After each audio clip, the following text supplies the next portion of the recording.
음. 이거 따로따로 이거 현대소설을 나눠서 응? 이게 현대신화죠. 이게 고전소설이지. 고전소설. 고전소설이죠. 운영전 고전소설이고, 현대시는 문항이 많죠. 세트이기 때문에 좀 문항이 많아.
자, 헷갈리는 거 물어보세요.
패드로 하면 컨트롤하기가 되게 불편한데 강의실이 남는 게 이것밖에 없어가지고.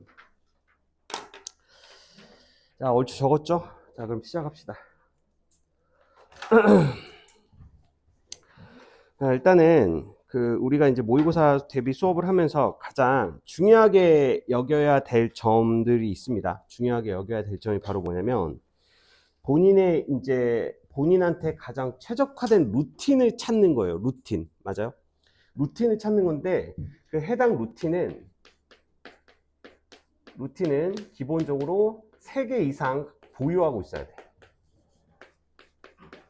이게 무슨 말이냐 도대체. 처음 듣는 소리일 거예요. 이게 무슨 말이냐면, 모의고사는 변수가 많아요. 상당히. 무슨 말인지 알겠어요? 그러니까 어느 모의고사에서는 갑자기 문학이 어려울 수가 있고, 어떤 모의고사에서는 화작이 어려울 수가 있고, 어떤 모의고사에서는 갑자기 독서론이 어려울 수도 있고, 이런 식으로 여러 가지 변수가 있다는 거야. 무슨 말인지 알겠어? 우리가 이 사설 모의고사를 보는 이유 중에 여러 가지가 있겠지만, 진짜 이 모의고사 문제풀이를 통해서 실력 향상이 된다? 라는 점도 되게 중요하겠죠. 근데 중요한 거는 모의고사 문제풀이를 통해 가지고 무엇을 쌓는 게 중요한 거냐면 이제 경험을 쌓는 게 중요해요. 맞죠? 그러니까 본인이 모의고사 문제를 풀다가 특정 부분에서 시간이 너무 많이 소모되는 것을 알면서도 그 시간을 쓸 수밖에 없었던 그런 경험들을 많이 했을 거란 말이야. 맞지?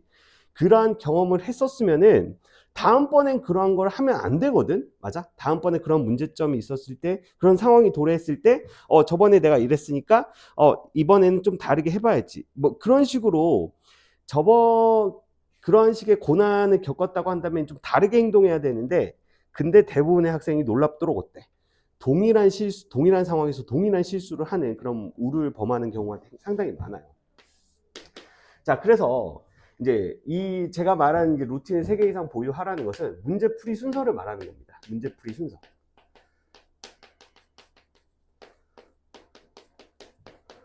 자, 문제풀이 순서를 말하는 건데, 우리가 이제 글마다 특징이 있어. 어떠한 특징이 있냐면, 독서의 글의 특징이 있고, 문학의 글의 특징이 있어. 독서와 같은 글, 문학의 같은 글, 문학과 같은 글. 자, 독서 같은 유형의 글들은, 독서 같은 유형의 글들은 절대 발췌독으로는 할 수가 없는 글의 유형들이야. 무슨 말인지 알겠어? 그러니까 발췌독이라는 것은 특정 부분의 문장에 대한 정보만 독해를 해서 문제를 푸는 방법들을 말하는 거겠죠. 독서는 그게 불가능해. 무슨 말인지 알겠어? 자, 근데 문학 같은 경우에는 무엇이 가능해? 발췌독 싹 가능하죠. 가능해. 왜?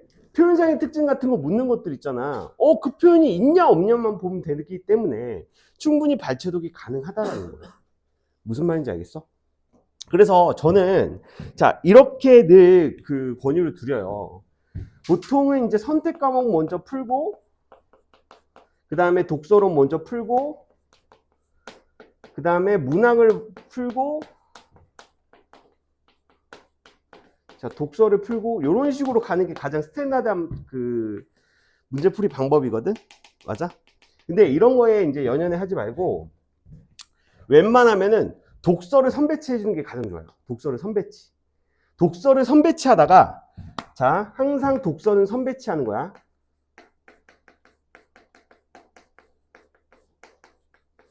자, 독서를 이제 선배치를 하는데, 지금 중요한 거는 오늘 내가 이제 독해하는 방법과 방법론에 대해서도 다 얘기를 해줄 거거든.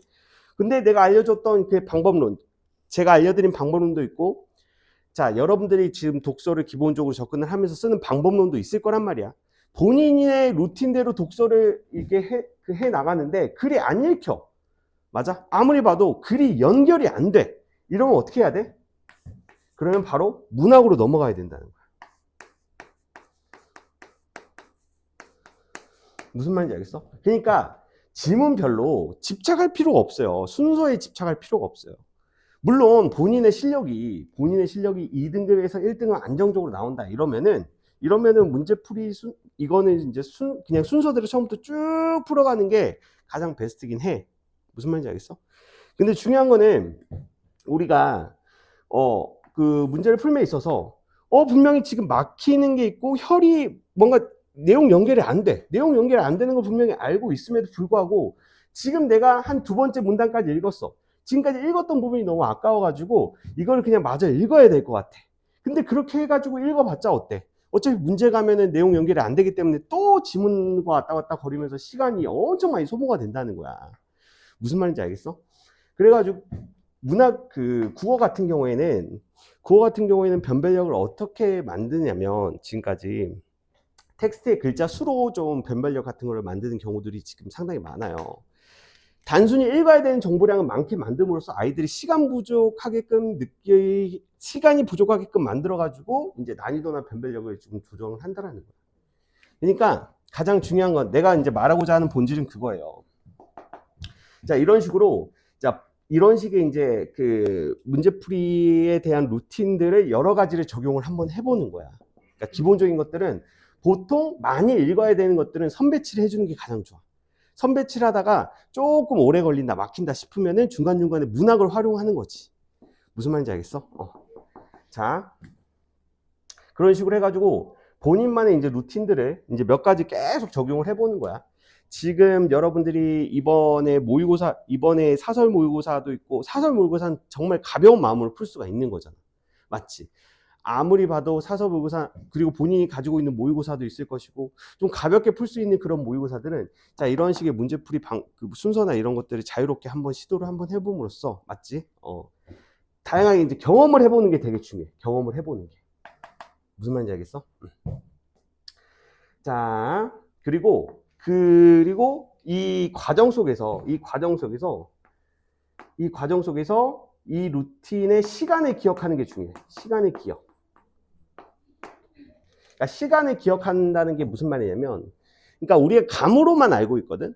아, 내가 이번에 이번 문제를 풀 때 선택 과목은 몇 분 걸렸고, 독서는 몇 분 걸렸고, 문학은 몇 분 걸렸고, 이걸 감으로만 기억하는 경우가 많은데, 정확히 분단위까지 캐치를 해주면서 우리가 연습을 해줘야 돼. 그러니까 실제 시험에서는 우리가 막 분단위 체크가 좀 힘들잖아. 맞지? 근데 이제 사설 모의고사 같은 경우에는 솔직히 말하면 우리가 80분 잡고 문제를 풀긴 하지만 몇 문제 시간이 조금 넘기는 경우가 있다고 한다면 2, 3분 정도 우리가 그냥 자율적으로 그냥 써서 문제를 나머지 완성시키잖아. 맞지? 자, 그렇기 때문에 중간중간에 우리가 선택 과목 끝났을 때 이거 몇 분 걸렸다. 독서론 끝났을 때 몇 분 걸렸다. 이렇게 해가지고 걸린 시간들을 딱딱 기억해가지고 적어줘야 돼. 그리고 그것을 체감을 해야 돼. 아, 내가 지금 느낌상으로는 한 7분 정도 걸린 것 같았는데 시간을 체크해보니까 막 11분 걸린 경우도 있고 막 그럴 거란 말이야. 맞아? 그러니까 실제 내가 고민하는데 걸렸던 어떤 특정 문제나 특정 지문에 있어서 고민하는데 걸렸던 그 지점의 시간들을 정확히 자기가 체감하고 체화시키는 게 되게 중요해요. 알겠어요? 이 과정을 통해서 결국엔 무엇을 발견해내는 게 가장 중요하다? 그렇지. 약점을 발견해내는 게 되게 중요해. 그러니까 단순히 이 오답 노트를 쭉 만들었는데 현대시 부분들이 그냥 점수가 계속 균일하게 잘 나왔네? 너는 현대시를 잘하는구나. 이게 아니야. 걸린 시간까지도 고려를 해야 돼. 맞아? 현대시는 다 맞았는데 현대시 막 15분씩 쓰고 있어. 이러면 뭐야? 최악인 거야. 현대시는 기본적으로 어때? 3분 이상 넘어가면 안 돼. 3분 50초? 요 정도가 이제 기본적인 마지노선이야. 무슨 말인지 알겠어? 그러면 내가 각 파트별로 그 권장되는 그 표준 시간들이 있는데 그 표준 시간 대비 그 정답률을 좀 생각을 해줘야지. 그렇지 않고 단순히 이제 정답률이나 이런 것들에 집착을 하게 되면은 맞죠? 다른 부분이 무너지고 있더라도 맞지? 그 다른 부분이 무너지고 있는데 예를 들어서 현대시나 문학에다가 막 시간에 막 30분, 35분씩 써. 애초에 문학을 25분 정도면 문학을 커트해야 되거든? 근데 문학을 막 30분, 35분씩 쓰고 독서 시간이 부족하대. 그래가지고 난 독서가 약하대. 이런 것들은 잘못된 문제 진단이라는 거야. 무슨 말인지 알겠어? 자, 그렇기 때문에 자, 각 파트별로 내가 시간이 가장 적게 소모되는 그 문제풀이 순서를 자, 본인만의 루틴에 따라서 찾아내는 게 가장 중요하고 그 과정 속에서 각 파트별로 걸린 시간들을 잘 기록해 놓고 기억을 해놔라. 기억을 하고 기록도 해놔라. 알겠어? 이게 내가 이제 말하고자 하는 지점이에요. 알겠죠? 자, 그리고 파트별로 뭐 걸려야 되는 시간들을 좀 말씀드리면은 자, 권장 문풀 시간. 우혁아, 이거 지금 여기까지 나오고 있어? 네, 나오고 있어요. 자, 권장 문제풀이 시간을 걸게요.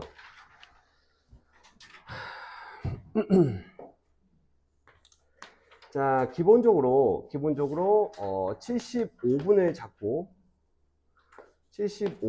문제를 풉니다. 75분을 잡고 문제 풀어야 돼요. 우리가 실전에는 80분이 주어지지만 마킹하는 시간을 3분 정도 빼긴 합니다. 맞죠? 3분 정도 빼긴 한데 여기다 2분 정도는 더 체감상 빼줘야 돼요. 맞죠? 2분 정도보다 솔직히 말하면 더 빼줘야 되는데 그거는 지금 단계에서 빼주지 말고 나중에 더 빼줘야 됩니다. 나중에 파이널 때는 70분까지 줄여야 되는 경우도 있어요. 이게 무슨 말이냐면 이거는 극단적으로 이제 시간을 줄인 케이스에 해당되는 건데 그걸 고려하셔야 돼요. 그러니까 실전하고 이게 그 통제된 환경에서 집중할 수 있는 거하고는 완전히 다른 거 아시죠? 그러니까 여러분들이 모의고사를 보는 환경은 통제되어 있고 집중이 되어 있고 시야가 차단된 환경이 주어지기 때문에 아무래도 시야에 걸리는 그러한 배경들이 없어. 그렇기 때문에 텍스트에 온전하게 집중할 수 있는 환경이 조성이 된단 말이야. 그리고 익숙하잖아. 지금 이 학원에 이제 몇 달 동안 공부를 하다 보니까 그 과정에서 오는 집중력의 향상도 있기 때문에 그런 것까지 고려하면은 나중에 몇 분까지는 줄여야 된다? 70분까지는 줄여야 된다. 맞아? 실제로 선생님 이게 가능한가요? 실제로 다 그렇게 해요. 실제로 이제 파이널 때는 다 그렇게 시간 70분 재고 합니다. 무슨 말인지 알겠어요? 그러다가 이제 오픈된 환경에서 80분 재고 딱 문제를 풀잖아? 그러면 여기에 딱 적응돼 있는 친구들은 평소처럼 엄청 급하게 풀어. 근데 급하게 풀면서 계속 피드백을 받으면서 실수 점검하고 내가 실수했던 패턴들 계속 인지하면서 문제 풀고 하면은 막 엄청 초인적인 집중력을 통해 가지고 70분의 시간을 쓰겠지? 그리고 마킹까지 했는데 몇 분이 남아? 한 5분 정도가 남는 거야. 그러면 거기서 이제 검토가 들어가는 거지. 맞지? 그게 이제 가장 바람직한 거예요. 자, 선택 과목.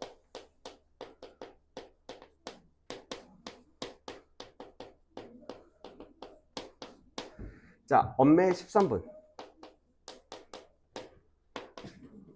화작 13분. 30초. 자, 원래 엄매에 걸리는 시간을 제가 11분으로 잡거든요. 11분. 보통 11분으로 잡아요. 근데 지금은 이제 13분 정도 잡으세요. 알겠죠? 지금 개인마다 엄매 편차가 다를 건데, 근데 이 엄매가 여러분들, 엄매 하시는 분들이 잘 들으세요. 엄매가 진짜 키포인트야. 엄매가 키포인트라는 게 뭐냐면, 잘하는 친구는 엄매 6분에서 7분을 터는 애들도 꽤 있어. 무슨 말인지 알겠어? 그러니까 엄매가 진짜 실력에 비해서 이게 진짜 점수가 많이 나는 과목이야. 무슨 말인지 알겠어? 엄매도 진짜 연습 되게 많이 하잖아? 그러면은 긴진 문법 문제 푸는데 2분 정도 딱 걸리고 2분 정도 딱 걸리고 나머지 문제 30초 30초 30초 해가지고 그 다음에 한 문법 문제 다 푸는데 한 4분 정도 걸리고 나머지 매체 문제 푸는데 해가지고 3분 30초 정도 해가지고 한 6, 7분에 턴 애들 꽤 있어요. 그러니까 엄매 같은 그러니까 화작은 여기서 더 빨리 읽어서 시간을 최대한 줄여봤자 이제 11분까지는 줄일 수 있거든요. 11분까지는 줄이는 경우를 많이 봤어. 그러니까 이건 내 기준이 아니라 내가 가르쳐본 학생들 중에서 좀 뛰어난 애들의 실제 사례를 보고 말씀드리는 거예요. 실제 사례. 그러니까 화작은 잘하는 1등급 기준으로도 11분 내에는 잘 못 들어오는데 막 절대적으로 읽어야 될 양이 많으니까. 근데 막 9분 때 되고 막 8분 때 되고 8분 때 9분 때 찍는 애들 보면은 막 정답률이 개판이야. 맞아? 자, 그러니까 화작은 절대적으로 시간을 요 정도는 이제 써야 되는 게 맞고, 자, 엄매는 본인이 생각을 했을 때 본인이 좀 시간이 공통 과목에서 좀 많이 털리는 친구다 하면은 엄매 연습을 많이 하세요. 맞죠? 엄매는 한 만큼 좀 점수가 잘 나오니까. 자, 그래서 선택 과목에서 평균치 요 정도로 이제 잡았을 때 문학 같은 경우에는 24분. 그래서 28분. 자, 24분에서 28분 정도, 요 정도 커트라인 좀 내주시면 됩니다.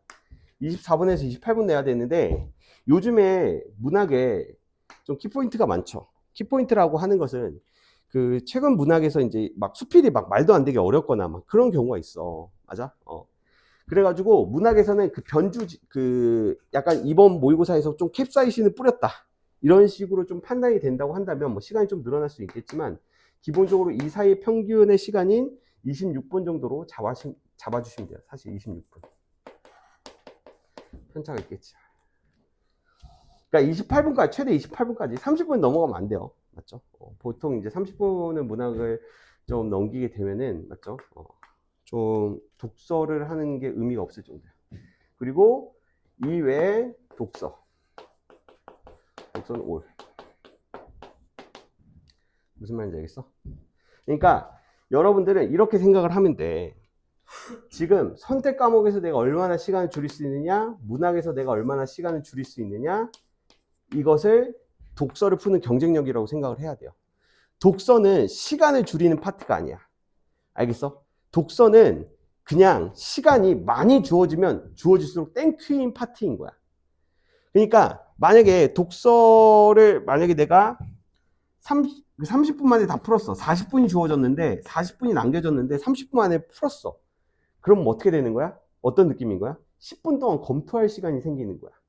무슨 말인지 알겠어? 그러니까 독서 같은 경우에는 중간에 막 이런 느낌이거든. 내가 지문의 내용을 이제 잘못 이해해가지고 논리구조 하나만 잘못 이해하면은 그러면 내가 맞다고 생각하고 이제 풀었는데도 완전히 보면 막 두세 개가 한 번에 나가 있는 경우도 꽤 있단 말이야. 맞지? 그러니까 맞다고 생각하는 부분까지도 꼼꼼하게 검토하는 과정까지 생각을 하면은 그 남는 시간들을 활용할 방법에 대해서 여러분들이 이제 고민할 지점이 생긴다는 거야. 무슨 말인지 알겠어요? 그래가지고 자, 독서 같은 경우에는 이 선택 과목과 문학에서 이제 세이브한 시간들을 다 때려 박되 남는 시간 있다고 한다면 독서를 검토하는데 다 사용을 해라. 자, 요게 이제 요지인 겁니다. 알겠죠? 그래서 우리의 목표는 이제 수업의 목표는 이제 문학 같은 경우에서 최대한 시간을 세이브할 수 있는 방법로, 맞지? 그리고 선택 과목에서도 이제 최대한 시간을 세이브할 수 있는 것들. 근데 선택 과목 같은 경우에는 지금 현재 제가 그 이제 주간지를 드리고 있는데 제 수업을 원래 듣고 있던 친구들은 그냥 주간지 원래 그대로 푸시면 될 것 같고요. 맞죠? 제 수업을 안 듣고 있는 친구들한테는 제가 주간지를 또 따로 드릴게요. 맞죠? 자, 선택 과목 같은 경우에는 이제 수업 피드백을 그러니까 이번 주 같은 경우에는 좀 개인 질문으로, 맞죠? 지금 개별적으로 좀 질문을 받는 식으로 이제 할 거고요. 이제 다음 주부터는 이제 시간을 좀 이원화 시켜가지고 엄매 30분, 뭐 화작 30분 이런 식으로 해가지고 수업을 좀 진행을 할 거예요. 알겠죠? 이거 끝날 때 말씀드릴게요. 어차피 지금 말해봤자 헷갈리니까.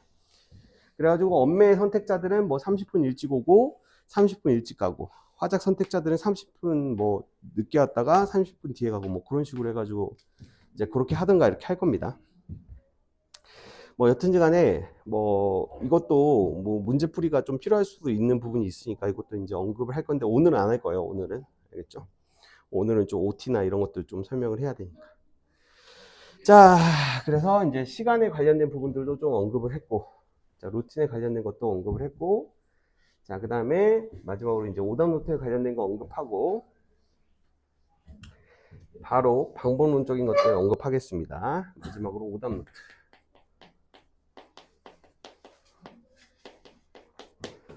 자, 오답 노트. 자, 오답 노트는 자, 문학 같은 경우에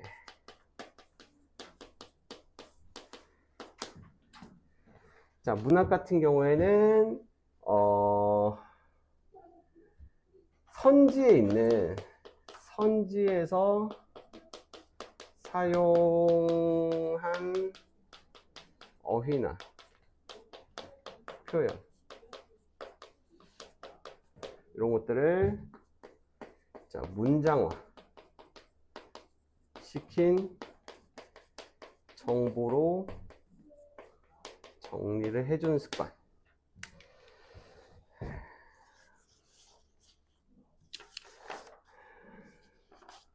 자,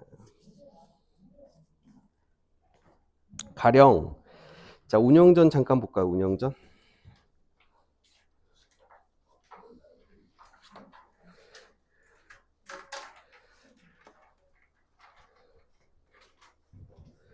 그러니까 문학은 얘들아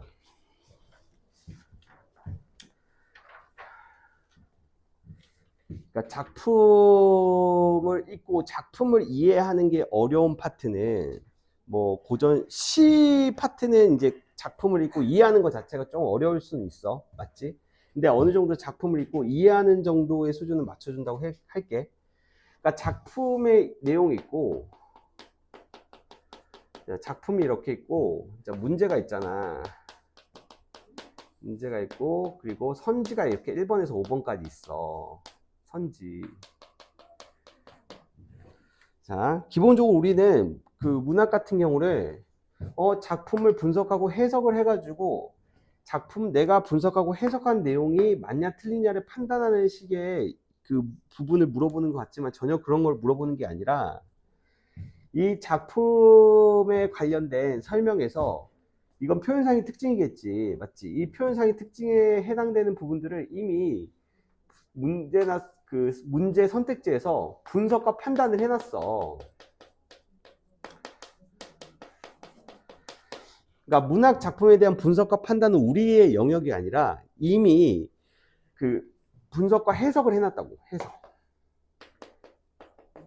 그러니까 선택지에 이미 분석과 해석이 되어 있고 이렇게 분석과 해석이 되어 있는 선택지를 보고 우리는 무엇을 해야 돼?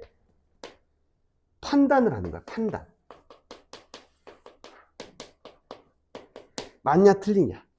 그러니까 2분의 1의 확률로 우리는 그게 맞냐 틀리냐를 판단만 하는 거야. 이 판단을 하려면 뭐가 중요해? 뭐가 중요해? 판단을 하려면 이 표현에서 쓰인 의미를 정확히 알고 있어야 돼. 무슨 말인지 알겠어? 자, 대화를 통해 인물 간 갈등의 원인을 제시하고 있다.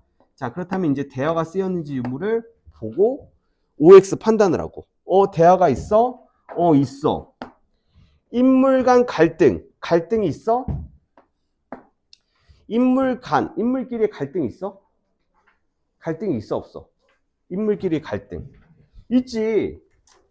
맞아? 자, 그리고 또 그 갈등의 원인이 제시되고 있어, 원인? 그렇다면 대화 속에서 이 지금 싸우고 있는 갈등의 원인이 있는지 없는지를 보면 되겠지. 원인 있어? 있어.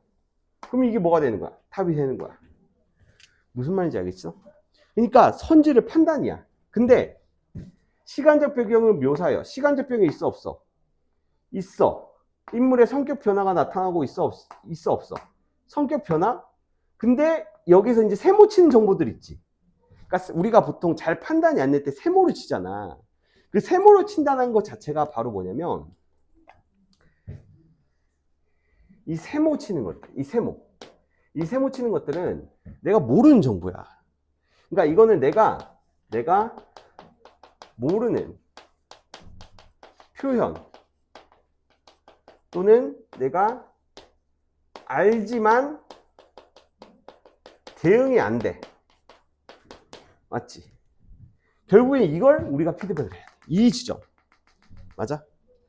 아예 모르는 어휘가 나오면 그냥 대놓고 찾아볼 수 있기라도 하거든? 근데 성격 변화? 야, 이 성격 변화라는 말 자체의 뜻을 모르는 친구가 어디냐? 근데 이걸 대응을 못 시키면 말짱 꽝인 거야. 맞아? 그러면 이것에 대한 정보를 어떻게 해야 돼? 기준 정보를 문장화 시켜야 돼. 무슨 말인지 알겠어? 그렇다면 우리가 이 부분에 대한 정보를 문제 푸는 당시에 세모 처리를 했어. 그러면 문제를 풀고 난 뒤에는 어떻게 해야 돼? 오다 노트에다가 인물의 성격 변화란 무엇일까? 이런 것들 어때? 적는 거지. 어떻게? 나랑 같이 적는 거야. 수업 시간에 할 수 있으면 이제 수업 시간에 하고, 웬만하면 내가 이런 것들을 다 알려줄 건데, 근데 내가 이제 수업 시간 언급을 안 했다? 갖고 오세요. 내가 정리를 해줄게. 맞지? 그러니까 정확한 기준 정보를 알고 있어요. 알겠어? 그러니까 철저하게 선택지를 이제 끊어가지고 OX 계속 판단의 연속이야. 무슨 말인지 알겠어? 모의고사 한번 볼 때마다 이 각각의 나눠진 선택지들을 한 100개 넘게 판단한다고 생각하면 돼. 맞아, 틀려. 계속 이렇게 가는 거야. O야, X야, 이런 식으로. 근데 그런 것들이 평상시에 문제 풀 때 꼼꼼하게 그 훈련이 되어 있어야 돼요. 평상시에 너희들이 문제 풀 때는 그냥 이 문장의 정보들을 전체적으로 보고 맞냐 틀리냐 정도를 그냥 보는 거잖아. 근데 이걸 세세하게 나눠가지고 이게 있냐 없냐 이렇게 세세하게 연습하지는 않는다고. 근데 이렇게 연습을 해놔야지 실전 때 막힘이 없어. 알겠어? 조금이라도 막히고 애매한 내가 판단 기준값이 없는 정보들은 우리가 그 판단 기준값에 대한 정보들을 대응시킬 수 있어야 돼. 그걸 알아야 된다고. 알겠어? 문학은 그게 중요해. 문학은 무조건 선지에서 막히지 않고 끝까지 다 빠르게 판단을 할 수 있는 판단 정보값에 대한 그 정보들을 우리가 계속 지식화 시켜줘야 된다. 두 공간에서 동시에 일어나는 사건. 그러면 공간이 두 개가 제시되어 있어야 되는 것을 의미하는 건가? 뭐 이런 것들. 정확히 이해를 했으면 내가 판단을 할 수 있어. O냐 X냐 이런 식으로. 그러니까 애매하게 넘기지 말고 그런 거 같아가 아니라 확실한 기준이 있어서 맞아. 아니야. 확실한 기준이 없어. 잘 모르겠어. 세모. 이러면 이 세모의 정보는 반드시 시험 끝나고 정리를 해야 된다고. 알겠어? 그러니까 본인한테 엄격하게 물어보는 거야. 엄격하게. 알겠지? 그러니까 시험을 볼 때도 마찬가지야. 본인한테 엄격히 물어봐. 지금 내가 두 공간에서 동시에 일어나는 사건을 파악할 수 있어? 확실해? 스스로에게 물어봐. 확실해? 확실해. 확실해. 아니야. 씨발, 모르겠어. 그러면 세모. 근데 이 세모 친 것들을, 세모를 잘 처리를 해야 돼. 세모를 우리가 문제 풀 때 잘 처리해야 되는 게 바로 뭐냐면, 우리가 그 시험을 끝나고 난 뒤에는 이걸 다시 처음부터 다시 똑같은 집중력으로 보기가 힘들어. 그래서 우리가 시험 문제를 풀었던 그 흔적들을 통해 가지고 내가 남겨놨던 흔적들 있지. 내가 치열한 전투의 현장 속에서 나의 그 사인, 내가 남겨놨던 이런 단서들을 보면서, 아, 맞아. 내가 이거 풀면서 좀 짜증났었지 하는 짜증났던 정보들. 이런 것들을 다 이제 정리를 해주는 거야. 무슨 말인지 알겠어? 그래서 그것을 어떻게 시킨다? 최대한 문장화 시킨다. 문장화 시키라는 건 뭐냐면, 명료하게 정리를 하라는 거야. 애매하게, 뭐뭐임, 뭐 이런 식으로, 이런 식으로 명사용을 꾸미지 말고, 문장화를 시키라는 것은 정확한 의미를 파악을 해가지고 정확하게 정리를 하라는 거야. 알겠어? 그런 습관을 들여야 돼.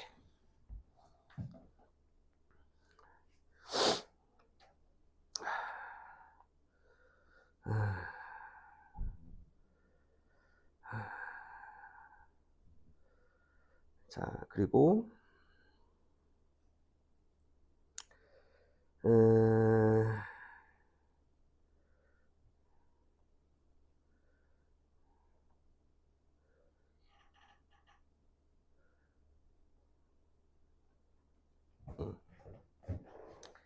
자, 그리고 자, 두 번째.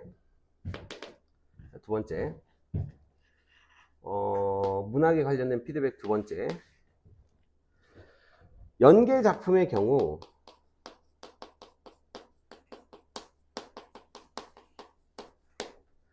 자, 연계 작품에 대한 내용이 출제가 됐어. 자, 연계 작품에 대한 정보가 출제됐다고 한다면 이 연계 작품에 대해서 이 문제를 통해서 알게 된 정보들도 있을 거란 말이야. 그러니까 문제를 통해서 알게 된 정보, 문제를 통해서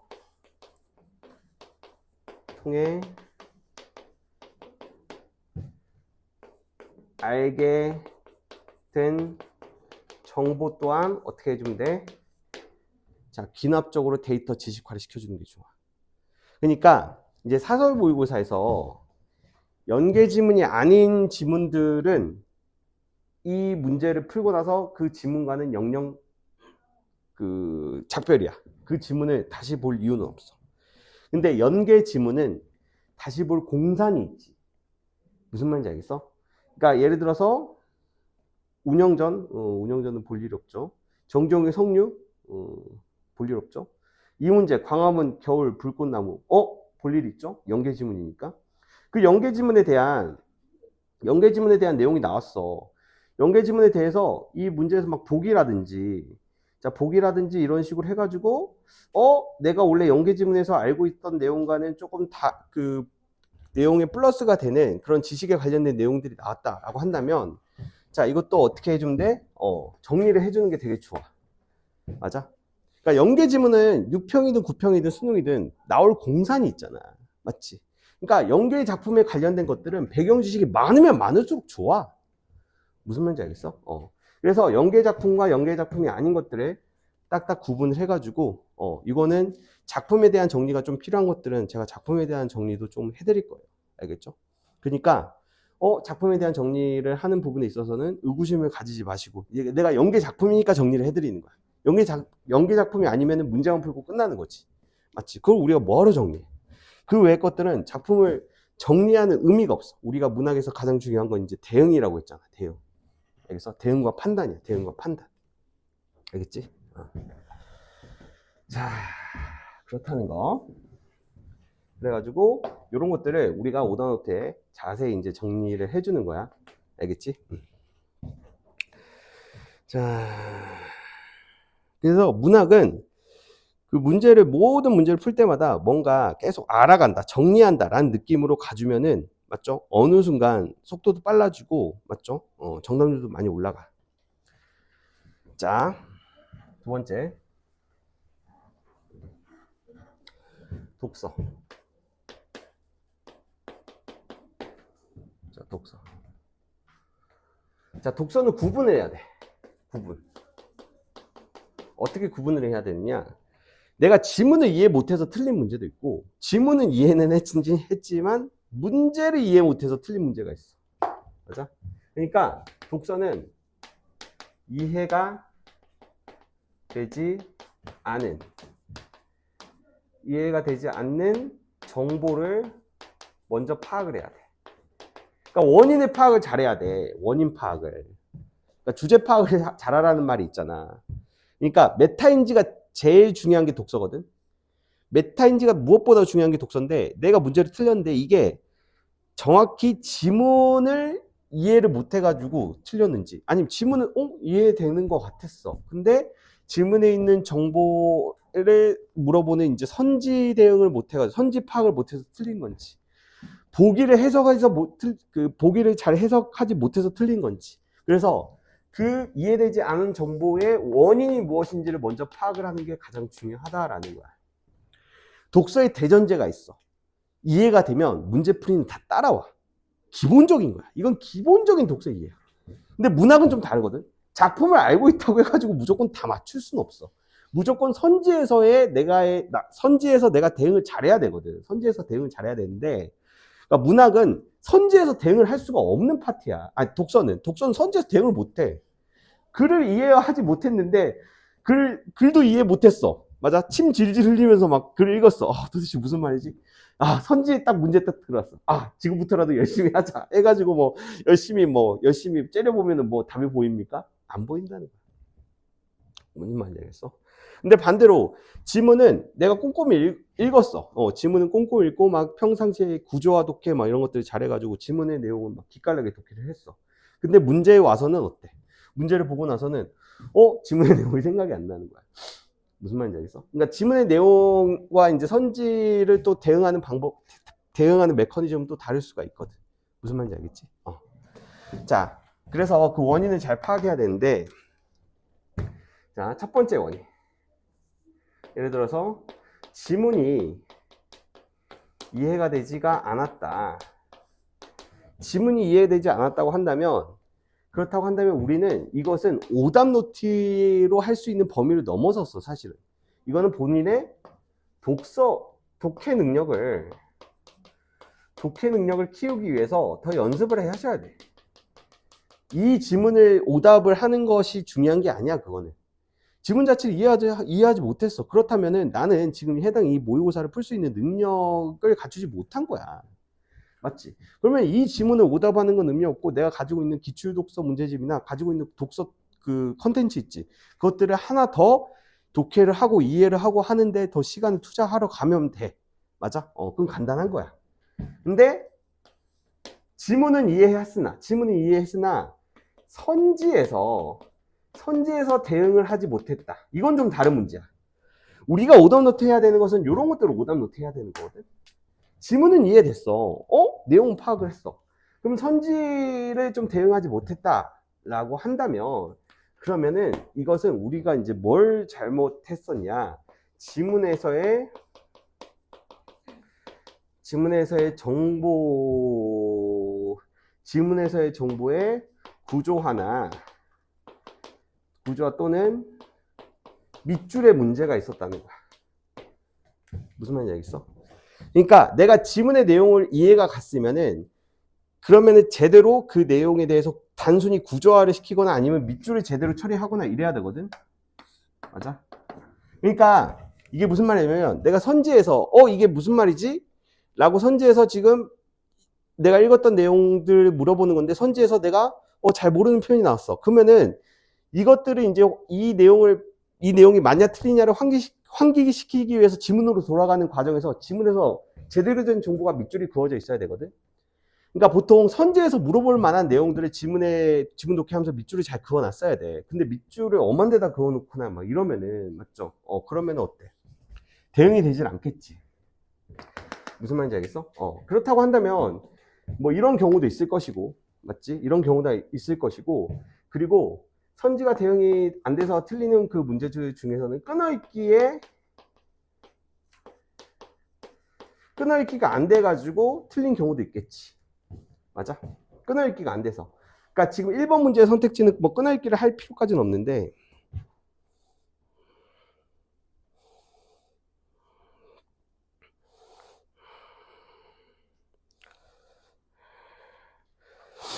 자, 특히나 이제 3점짜리 보기 문제. 3점짜리 보기 문제는 끊어읽기를 해야 되겠지. 유양소에서 마련한 향내에서 효성과 우애에 소홀한 자를 징계하겠다는 것은 유양소를 복설하여 일반 백성의 행위를 폭넓게 규제하려고 한 살인파의 구상과 부합하겠군. 그러니까 끊어읽기가 안 된다는 것은 그러니까 요 내용과 요 내용의 논리적인 흐름이 맞냐 틀리냐 이런 것들을 연결하지 못했다라는 것을 의미하는 거잖아. 이런 것들은 오답 노트 할 만해. 이런 노트를. 무슨 말인지 알겠어? 이런 것들은 오답 노트를 할 만한 건데 언제 이런 것들은 이제 오답 노트를 어떻게 해야 되는 거냐면 논리 구조가 맞는 정보끼리 연결시켜서 구조화 시켜보는 거야. 자, 논리 구조가 맞는 정보끼리 연결시켜서 구조화 시켜보는 거. 가령 1번을 논리적으로 구조화하는 방법은 이래. 유향소에서 마련한 향내에서 효성과 우애를 소홀한 자를 징계하겠다는 것. 즉 유향소에서 마련한 향내에서 이거는 보기의 정보지. 유양소를 복설하여 일반 백성의 행위를 폭넓게 규정하고자 한 살인파의 구상과 부합하겠군이라는 말은 일단은 유향소의 개념과 살인의 개념이 서로 범죄화될 수 있는지를 파악을 해보고 서로 범죄화가 될 수가 있어야 돼. 맞지? 그리고 또 이것은 백성의 행위를 규제하고자 하는 것이 이 유양소를 설립한 살인의 목적에 부합하는지 여부를 이제 지문과 대응할 수가 있어야 되겠지. 지문과. 맞지? 이 지문과 대응한다고 했을 때 그 지문의 내용을 찾아가지고 그대로 연결을 해보는 거야. 무슨 말인지 알겠어? 이게 조금 어려울 수 있거든. 이거는 보통 어려우니까 이건 내가 해줄 거야. 이런 것들 내가 해줄 건데, 그러니까 이거 알려주는 건 뭐냐면, 너희들이 지금 국어 문제를 이것만 푸는 게 아니잖아. 이것만 푸는 게 아니고, 딴 것도 풀 거 아니야. 딴 것도 풀 때 이제 좀 생각을 하고 사고를 해보라고. 무슨 말인지 알겠어? 방법을 정확하게 익혀가지고, 논리 구조를 잘 이제 연결시켜가지고, 이제 범죄화 시키는 거. 이게 되게 중요한데, 이게 좀 어려울 거야. 이런 것들을 앞으로 4주 동안 잘 배워야 돼. 알겠지?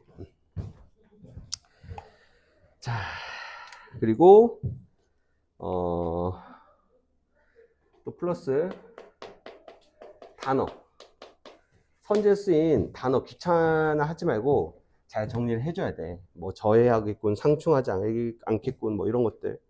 그러니까 이런 서술어로 많이 쓰이는 단어들 있잖아. 맞지? 뭐 상충하다, 그리고 뭐 공고히 하다, 뭐 이런 뜻 있죠. 능멸하다 이런 단어들. 그러니까 단순히 단어 문제에서 쓰인 이 단어 문제에서 쓰인 단어의 의미를 정리한다기보다는 이 선택지의 표현으로 쓰인 서술어 표현들 있잖아. 맞지? 서술어 표현들 중에서 조금 뭐 일축하다 뭐 이런 표현들 있지. 이런 것들은 다 찾아보세요. 다 찾아보기 힘들면은 뭐 다 이제 모아놨다가 나한테 물어보러 오시던지. 물론 수업 때는 내가 웬만하면 정리를 해주겠지만 내가 말하는 거는 이제 여러분들이 푸는 모든 텍스트에 이런 것들을 적용을 해가지고 폭넓게 공부를 하라 이거야. 알겠어? 자, 그런 것들. 자, 그런 것들을 좀 중요하게 좀 생각을 해주면 된다. 자, 아무튼 간에 오답노트는 이런 것들을 좀 해주면 된다라는 거예요. 그리고 선택 과목 같은 경우에는 선택 과목 오답노트는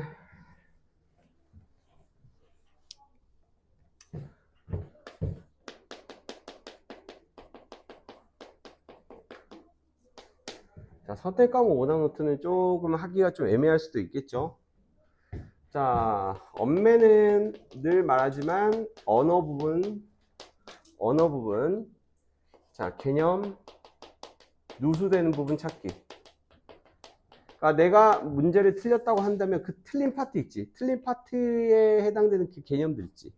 그 개념들을 이제 여러분들이 가지고 있는 기본서에다가 추가적으로 정리를 해주는 게 좋아요. 여기다 정리하지 마시고. 해당 모의고사에 빨간 펜으로 뭐 본용어가 보조용어인데 띄어쓰기는 어쩌고저쩌고 이거 길게 정리하지 마시고 본인이 가지고 있는 기본서에다 정리를 하세요. 기본서에다가. 그래서 기본서 정리. 엄매는 단권화가 매우 중요해. 알겠어? 자, 그 다음에 매체. 자, 매체. 매체는 다시 풀기. 자, 그 매체는 항상 다시 풀어보는 게 되게 중요해요. 한 일주일 단위로. 그러니까 일주일 단위로 다시 푸는데, 예를 들어서 매체 문제가 틀렸어. 매체 문제가 틀렸으면은, 뭐, 43번 매체 문제가 틀렸어. 그러면은 이거 빨간색 펜으로 박스 표시 치시고, 맞지? 여기다 내가 만약에 3번을 골랐는데 4번이 답이야. 3번을 골랐는데 4번이 옳게 된 답이야. 그럼 답 체크하지 마세요. 답 체크하지 마시고 여기다 내가 3번을 고른 이유 적어주는 거야. 그러니까 내가 최초에 틀렸던 답을 골랐던 이유에 대해서만 적어주는 거야. 뭐 답이 되는 근거나 이런 것도 적지 말고. 무슨 말인지 알겠어? 그리고 나서 일주일 뒤에 다시 풀어보라고. 알겠어? 일주일 뒤에 다시 풀어볼 때는 뭐가 적혀 있겠어? 내가 최초의 문제를 풀었을 때 틀렸던 답의 근거, 틀렸던 접근 방식이 적혀 있겠지. 그걸 피해서 다시 생각을 해보는 거야. 피해서 생각을 하는 거. 알겠지? 자, 이게 매체를 푸는 방법입니다. 매체는 그냥 누가 함정 잘 피하냐. 여러분들이 그 옛날 컴퓨터 게임 하다 보면은 뭐 똥 피하기 게임 막 이런 걸 많이 해봤죠. 그러니까 매체는 약간 그런 느낌. 똥 피하기 게임이야. 몰라서 틀리는 경우는 거의 없거든. 맞지? 아, 내가 이런 걸 낚여? 해서 막 틀리는 경우들이 많아. 자, 이건 비단 화작에서도 이제 마찬가지로 적용되는 거라고 볼 수가 있을 것 같은데, 화작도 마찬가지야, 여러분. 자, 화작도 마찬가지인데, 화작은 아까 말했던 매체의 모든 오답풀이 방법이 그대로 적용이 돼야 돼. 화작은. 근데 화작은 자, 35에서 37, 38에서 42, 43에서 45. 자, 각 유형별로 문제풀이 방법이 거의 고정화되어 있거든요. 고정화되어 있는데, 자,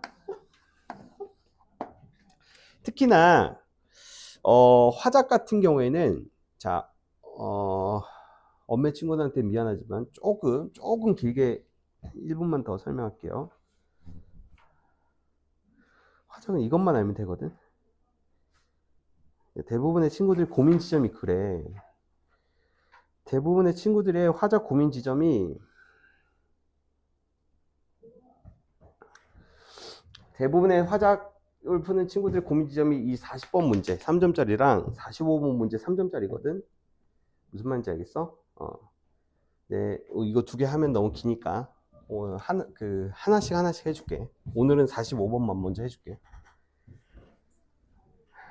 그러니까 특히나 이제 화작 같은 경우에는 아까 말했듯이 매체 피드백 하듯이 그렇게 피드백을 해주되 기본적으로 화작도 다시 풀어봐야 돼. 다시 풀어봐야 되는데 화작은 이게 중요해. 45번 문제 같은 경우.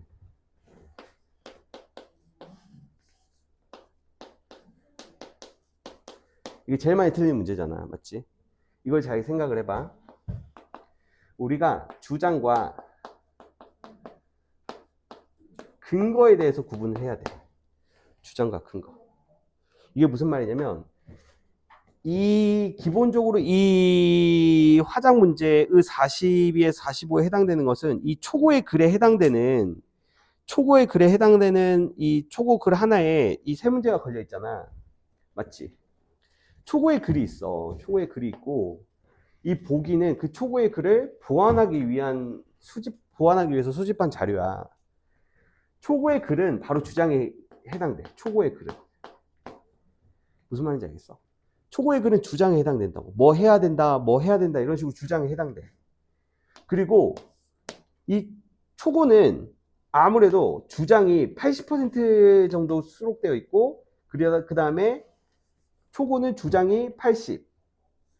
그러니까 초고는 정확히 말하면 주장이 80, 근거가 20 정도 되는 비균형적인 글이야. 결론적으로 말하면. 거의 주장밖에 없어. 근거가 있긴 하거든. 근데 근거가 거의 없다고. 맞아? 한두 줄밖에 없어. 그래서 지금 근거가 빈약하니까 균형적인 글이 아니잖아. 밸런스가 안 맞잖아. 일부러 그렇게 쓰는 거야, 초고를. 초고라는 건 맨 처음에 쓰는 글이기 때문에 밸런스가 안 맞아. 근거가 안 맞아. 그래서 부족 빈약한 근거를 어떻게? 이 자료로 채우는 거야. 그러니까 이 자료들은 다 근거야. 싹 다 근거라고, 싹 다 근거. 그래서 이 자료들이 이 부족한 자료를 채워주는 100%의 근거라고. 자료는 100% 근거로만 작용을 해. 무슨 말인지 알겠어? 자, 선지를 봐. 선지.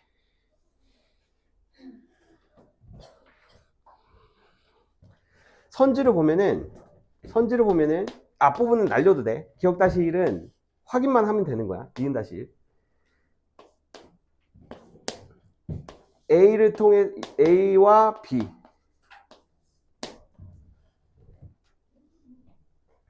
선지를 A와 B로 나눈 다음에 이 주장과 근거를 연결해 주는 거야. 어떤 게 주장이고 어떤 게 근거인지를 파악을 하는 거야. 알겠어?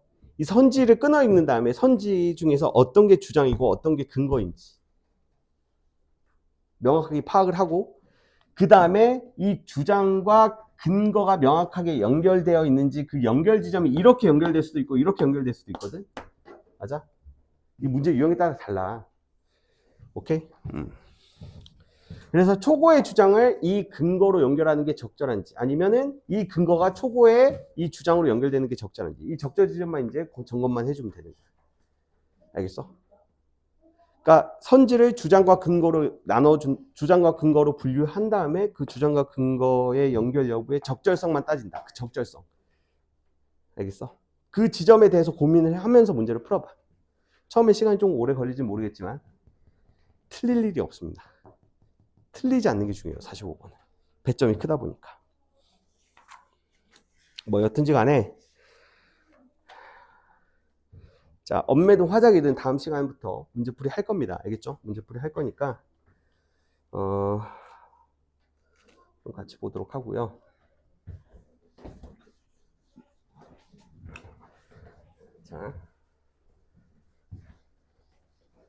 자 그러면은 본격적으로 1번부터 좀 보도록 할게요. 오늘은 좀 OT를 하느라 막 그렇게 엄청 자세하게 하지는 못할 것 같아요. 맞죠? 그리고 원래는 제가 여러분들 그 OMR에 먼저 약간 좀 다 털어본 다음에 이제 오답률 높은 것들 소팅해가지고 그거 위주로 좀 하려고 했는데 오늘은 좀 여의치 않았어요. 오늘. 그러니까 이번 주에 이번 주가 그냥 다 내 생각했던 대로 안 흘러가. 맞지? 몸이 이러니까 몸이 지금 막 쓰레기니까, 그러니까 모든 것들이 다 안 되는 것 같아. 맞지? 진짜 건강이 최고라는 말을 또 여실하게 좀 느낍니다. 자, 일단 독서론 보도록 할게요. 독서론.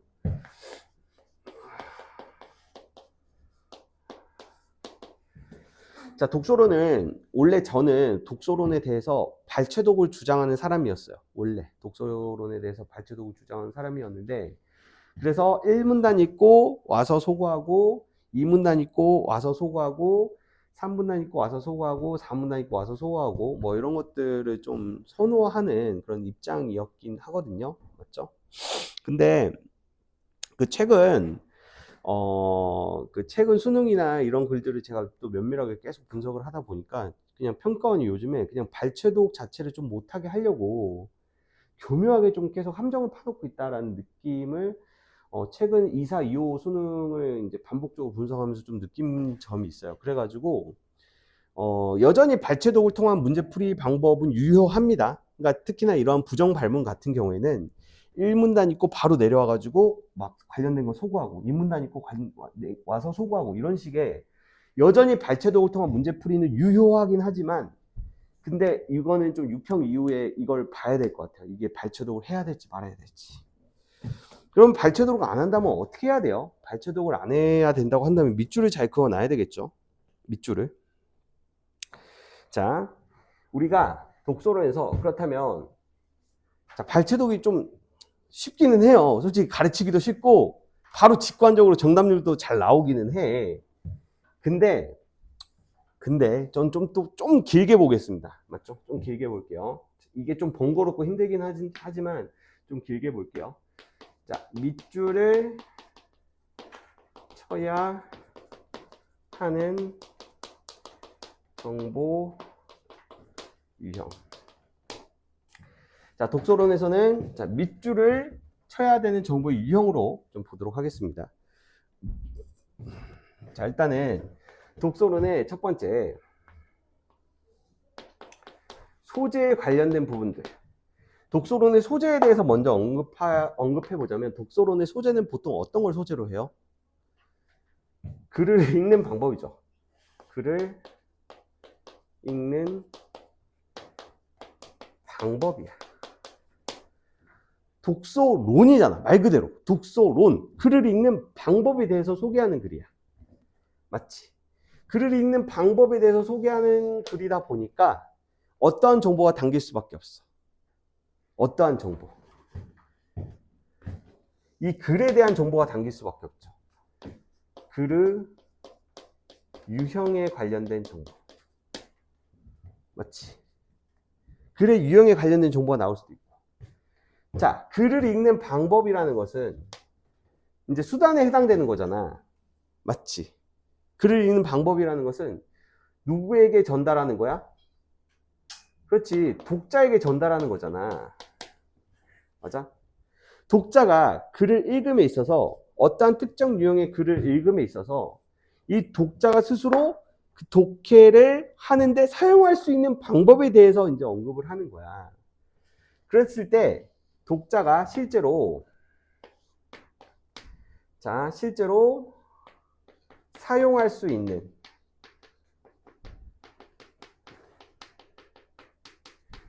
전략에 관련된 정보들.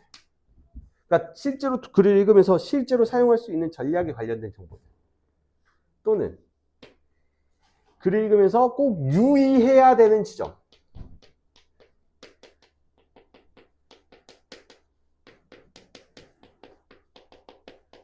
좀 옛날 글 같은 경우에는 경계해야 되는 점, 뭐 이런 걸 경계해야 된다, 유념해야 된다, 뭐 이런 말들이 나오지. 그러니까 지금 이 정보, 이런 것들이 여러분들이 밑줄 쳐야 되는 정보들이에요, 싹 다. 맞지? 그리고 이 독자가 이 독해 글을 읽는 방법을 통해서 얻을 수 있는 효용성.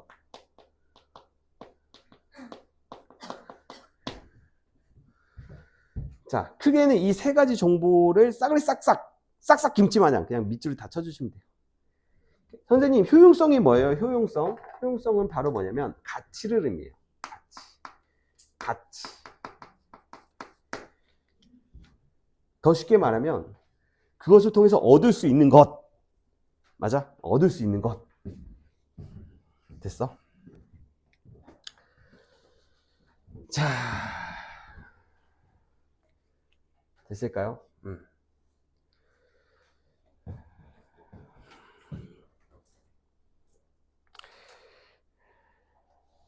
근데 그리고 또 그러니까 이런 정보만 밑줄에 잘 쳐주시면 지금 밑줄 친 정보들이 다 선지에 다 등장을 합니다. 다 선지에 다 등장을 해가지고 자, 뭐 어렵지 않은데 근데 이 밑줄은 최대한 좀 타이트하게 치는 게 중요해요. 타이트하게. 자, 사회문화 분야의 글이 대상이 되는 독서에서 내용을 깊이 있게 이해하려면 다음의 사항에 유의해야 된다. 오, 유의해야 되는 지점? 유념? 오씨, 밑줄. 이질을 하지 말라고. 그러니까 일반적 진술에다 하지 말라고. 그러니까 이런 말에 밑줄 치는 게 아니라 여기에 대응되는 정보에 밑줄을 치라는 거야, 얘들아. 알겠어? 그러니까 이런 것들에 밑줄 치지 말고 자, 여기에 해당되는 내용에 밑줄을 치는데 밑줄은 최대한 타이트하게 치는 게 중요해.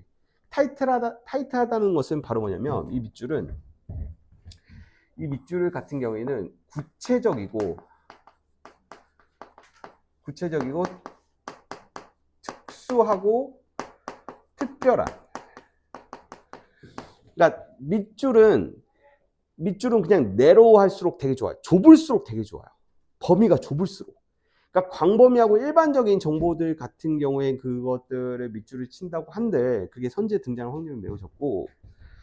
자, 먼저 사회문화 분야의 글은 이 글의 유형이죠. 이 글의 유형. 맞죠? 이 글의 유형이니까 계속 반복되는 거라서 우리가 체크할 필요는 없어.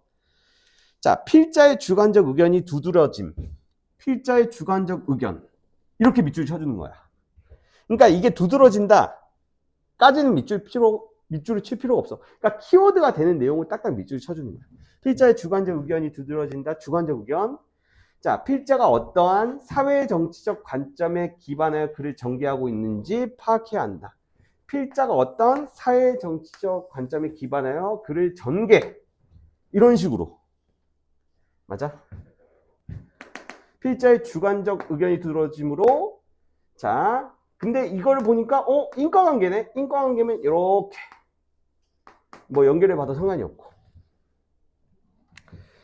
이때 필자가 자주 쓰는 언어적 표현이 그의 관점을 파악하는 데 도움이 될 수 있다. 필자가 자주 쓰는 언어적 표현, 이 누구의 관점? 필자의 관점을 파악하는 데 도움이 될 수 있다. 뭐 이런 식으로. 맞지? 또한 글의 논리성과 타당성을 판단하여 읽어야 된다. 글의 논리성과 타당성. 이를 위해서 글에 쓰인 근거가 필자의 주장을 충분히 뒷받침하는지, 그 근거가 믿을 만한 사실인지를 따져봐야 된다. 필자의 주장을 충분히 뒷받침, 또는 그 근거가 믿을 만한 사실, 믿을 만한 그 근거가 믿을 만한 사실인지 따져봐야 된다. 맞아? 이 두 가지를 브릿지해주고 그 다음에 이거를 논리성과 타당성에 연결해 보면 되겠죠. 됐어요? 그래서 이러한 것들에 해당되는 정보들을 잘 타이트하게 밑줄 친 다음에, 그래서 글의 흐름에 따라서 자연스럽게 화살표만 연결해 주면 돼요. 맞죠? 글의 흐름에 따라서 자연스럽게 화살표를 연결해 주는 것들은, 이거는 여러분들이 뭐 따로 배우지 않아도 하다 보면 늡니다. 의식하면서 독해를 하다 보면 늘어요. 알겠어요? 그래서 원래는 독서로는 제가 발췌독으로 야 날로 먹자 막 이런 식으로 좀 가르쳤는데, 요즘 보니까 한번 6평 때 독서로 진짜 까다롭게 될 것 같아. 내가 봤을 때는. 그렇게 해가지고, 그렇기 때문에 내가 최근에 독서론을 접근하는 방법에 대한 방법론을 바꾼 거예요. 지금 이게 최신 버전입니다. 그래서 이런 것들을 잘 밑줄을 쳐준 다음에 독서론도 정확히 이해를 하고 나서 문제를 푸는 것을 이제 강조 드립니다. 자, 그리고 또 두 번째, 이제 이거는 문제풀이 방법에 대한 내용이에요. 자, 문제풀이 방법에 대한 내용인데, 자, 여러분들 독서로는 잘 봐봐. 독서로는 자, 문제 유형을 봐봐. 글이 총 몇 문단으로 돼 있어? 4문단으로 돼 있죠. 보통 3문단으로 구성되어 있는 경우가 많거든. 머리, 가슴, 배 이래가지고. 근데 보통 뭐 4문단으로 이루어진 경우도 있는데, 근데 자, 역순행적으로 갈게. 3번 봐봐. 보기에 해리가 A를 바탕으로 진아에게 조언할 때 A에 들어갈 말로 가장 적절한 것은? 자, 그러면 여기서 A를 바탕으로 한다라고 했을 때 우리는 A만 봐도 되냐, 아니면 A를 중심으로 봐야 되냐, 이렇게 생각할 수 있잖아. 이거는 A만 보면 되는 거야. A만. 됐어? 그러니까 애초에 이제 독서론 같은 경우에는 이 3번 문제는 늘 별도의 문제라고 보면 되는 거야.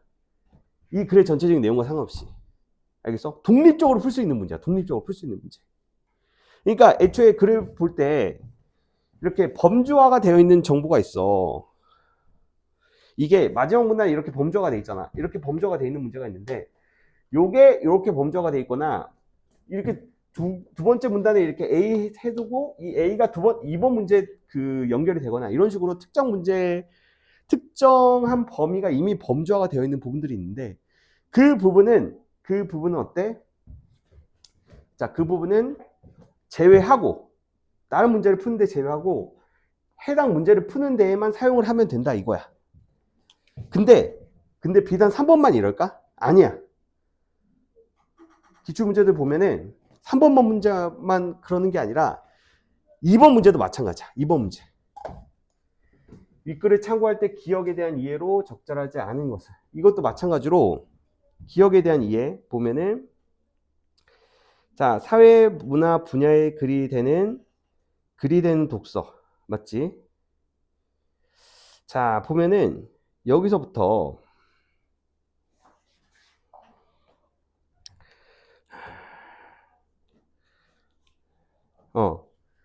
여기서부터 이제 시작을 하는 거야, 범위가.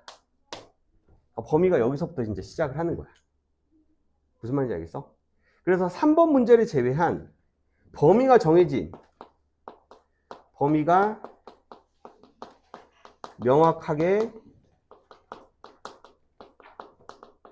정해진 한 문제를 제외하고 나머지 문단의 정보와 2개의 문제를 해결하는 것이 목적이다 라고 생각을 하고 문제를 풀어주면 훨씬 이때 가벼워지는 거야. 느낌 자체가. 됐어? 느낌 자체가 가벼워지는 거야. 특히나 저는 여러분들은 1번 문제를 먼저 푸셨는지는 모르겠지만 저는 보통 2번을 먼저 풀거든요. 그러니까 윗글을 참고할 때 기억에 대한 이해로 적절하지 않은 것은 이거는 그러니까 이 문단에서 이 내용이 나왔을 때 이 문단에서 이 내용이 나왔을 때 애초에 여기에 해당되는 정보들을 바로 소거를 해. 바로 소거를 해.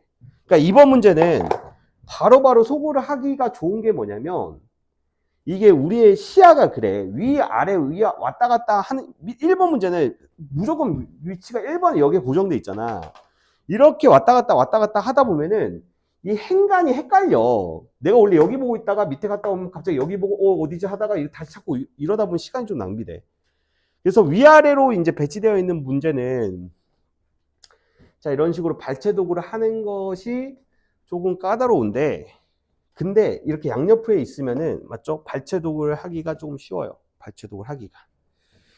그래서 그러니까 이런 문제가 나왔을 때는 보통 저는 이제 두 문장 단위로 2개 문장 읽고 그러니까 1번 문제를 위해서 밑줄 치고 밑줄 치고 2개 문장 읽고 여기 와가지고 어때? 소거할 수 있는 거 소거하고 판단할 수 있는 거 판단하고 뭐 그런 식으로 이제 문제를 풀거든요.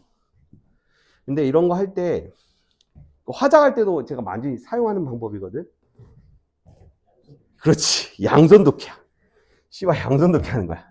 그러니까 내가 이제 읽고 있는 지점 정확히 해준 다음에 연결해 주는 거지. 이렇게. 맞아? 양손독해. 무적의 양손독해요. 무적의 양손독해. 자, 그래가지고 자, 이 한 문제를 제외하면은 어때? 2개 문제를 자, 동시에 풀이를 해준다. 알겠어? 2개 문제를 동시에 풀이한다는 느낌으로 가야 돼. 그러니까 3번 제외하면 1, 2번을 동시에 푼다라는 느낌으로 가야 돼. 어떻게 보면은 선지 10개를 한 번에 턴다 이런 느낌으로 가는 거야. 어차피 내용 자체가 엄청 막 크게 다른 게 아니거든. 어차피 비슷비슷한 내용을 막 물어봐. 무슨 말인지 알겠어? 그래서 판단해야 되는 그 지문의 범주가 이제 겹친단 말이야. 맞지? 그래서 이제 동시에 풀어준다는 느낌으로 좀 가지면 된다. 그래가지고 1, 2번 답이 나오잖아? 그러면 나머지 읽지 말고 바로 마지막 문단 간 다음에 이제 3번으로 가면 되는 거지. 맞지? 자, 오늘 시간이 좀 부족한 관계로 이제 답이 되는 근거만 좀 보도록 하겠습니다. 자, 답은 4번이었어요. 사회문화적 사안을 해석하는 관점은 출신 국가나 언어권에 따라서 결정이 된다. 자, 선지를 볼 때 이 조건이 달려있는 선택지를 해석할 때는 항상 의심을 해주셔야 돼요. 자, 출신 국가나 언어권이 뭐 요거를 결정한다 라는 거죠. 맞지? 맞잖아. 해석하는 관점 뭐에 영향을 받는다? 출신 국가나 언어권에 영향을 받는다 이 말인 거잖아.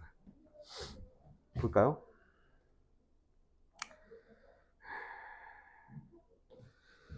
자, 언어가 같은 사람들일지라도 각자의 경험이나 가치관에 따라서 사회문화적 현상을 다르게 해석할 수 있다라는 말이죠. 언어가 같더라도 관점이 다를 수가 있기 때문에 언어권이 이제 관점을 이제 그 영향을 준다라는 말은 옳지 않은 정보라고 볼 수가 있겠죠. 자, 그래서 어떻게 해라? 다양한 관점을 가진 글을 읽어라 라는 정보예요.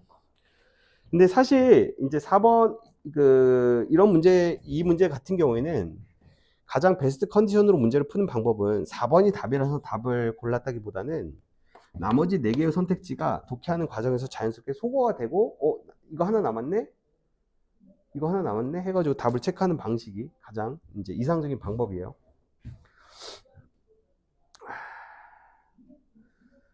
자, 그 다음에 2번. 자, 그래서 이것도 마찬가지로 4번을 보면은 그래서 다루는 문제에 대해서 독자가 주체적인 관점을 세워야 글의 논리성과 타당성을 올바로 비판할 수 있다라고 되어 있는데 주체적인 관점을 세우는 것이 전제 조건으로 나와 있죠. 전제 조건. 근데 그게 맞나요? 확인해 볼까요? 자, 그리고 이 정보는 우리가 여기에서 아마 밑줄을 쳤을 거야. 이게 원래 밑줄이 쳐져 있어야 되거든. 왜냐면 이게 독서를 하면서 얻을 수 있는 효용적 가치에 해당되는 정보이기 때문에 주체적 관점, 독자가 주체적 관점을 세울 수 있다. 뭐 이런 정보가 있었다고 한다면 원래 우리가 정상적인 독해를 한 친구들이라고 한다면 이 부분에 밑줄이 쳐져 있어야 되거든. 그리고 나서 이제 이걸 보고 관련된 선지를 보다 보면은 이게 바로 위에 밑줄 쳐져 있으니까 이걸 뭐 읽는 것은 그렇게 어렵진 않을 것 같아요. 근데 4번 선택지를 보면은 주체적인 관점을 세워야 글의 논리성. 그러니까 여기서는 주체적인 관점이 시작 정보죠. 이게 있어야지 이게 될 수가 있다라고 언급을 하고 있는데, 근데 주체적인 관점은 바로 뭐야? 그렇지. 이거는 결론 정보야. 결론 정보라고 한다면 여기에서 더 이어지는 게 아니라 이러한 것을 하면은 이거를 얻을 수 있다라는 결과론적인 정보이기 때문에 이게 또 다른 정보의 근거로 이제 활용될 수 있는 내용을 찾아볼 수가 없죠.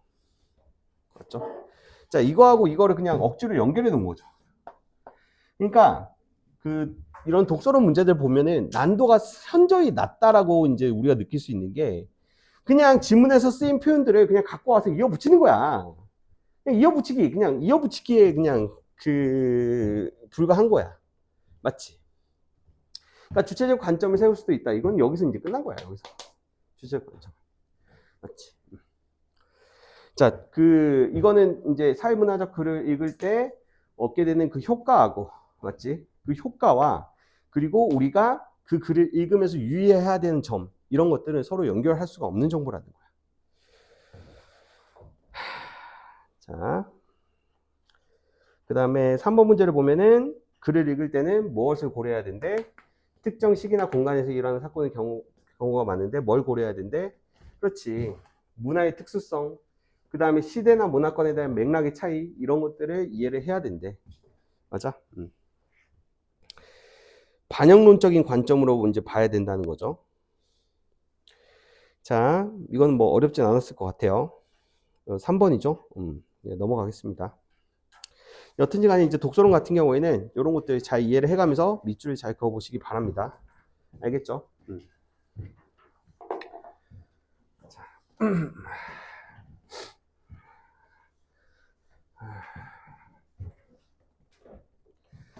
잠깐만. 우리가 수업이, 9시 30분까지.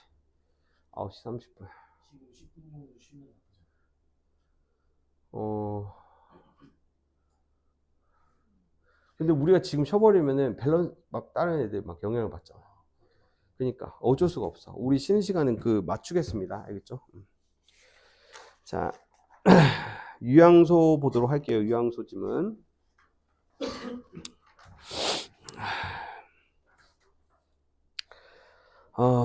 자, 일단 독서에 대한 내용 보겠습니다.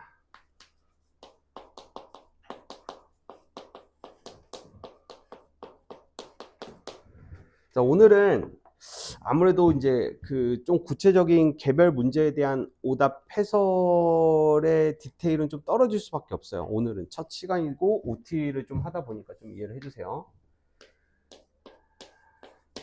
나야 이것저것 다 해주고 싶지, 맞지?